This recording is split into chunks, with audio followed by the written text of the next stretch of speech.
sống hạnh phúc luôn bên mình, là những điều nhớ nhớ thường ngày mà tôi tìm mãi đang vô số.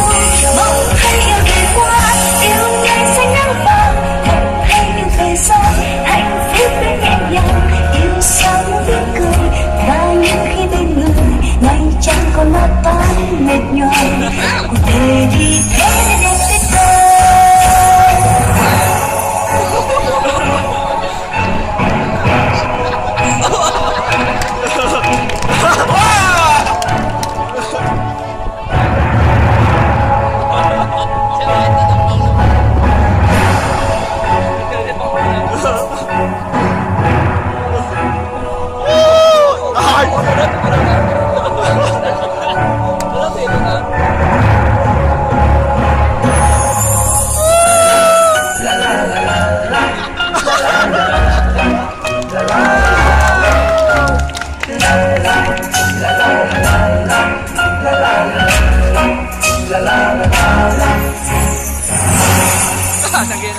Sige na.